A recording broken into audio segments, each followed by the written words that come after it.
నిజంగా రాయించి ఉంటే పుణ్యం పురుషార్థం దానం చేసినటువంటి ఆ యొక్క భగవంతునికి పేరుతో ఏం సంబంధం అంటే వాడికి తెలియదని ఇచ్చినట్టు కదా.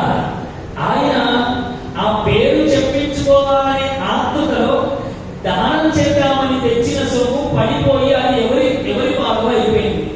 అందుకనే కృష్ణ ఎడమ చేతితో ఇచ్చేశారు అన్నమాట.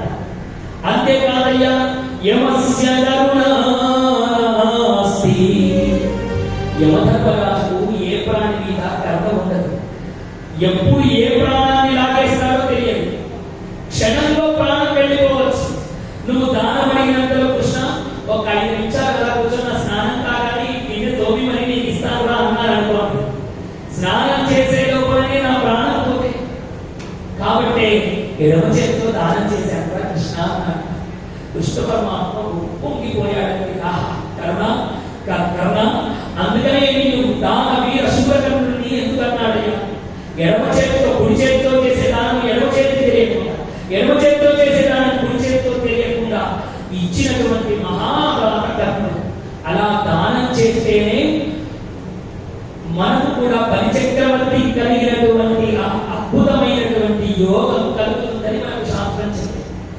చాలా మంది ఉంటుందండి ఇట్లాగే ఇందాక చెప్పినట్టుగా దానం చేస్తే చెప్పించుకోవాలని బాగా కోరికగా ఉన్నవాళ్ళు చాలా మంది ఉంటారు. అయితే ఈ కలియుగంలో అది పొరపాటు కాదని నా భావన. ఎందుకు అంటే ఫలానా ఇచ్చారని తెలుసుకుంటే అబ్బో మా భావన ఇచ్చారు కాబట్టి నేను కూడా ఇవ్వాలని భావమతి సిగ్గుచేతనైనా ఇస్తాడు.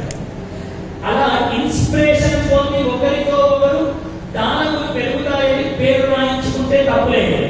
కానీ కొంతమంది పని కట్టుకొని మరి నా పేరు పెద్ద లెటర్లలో రాస్తేనే దానం చేస్తా అన్నాడు అనుకోండి, ఆ దానం ఎన్నటికీ శోభించదు.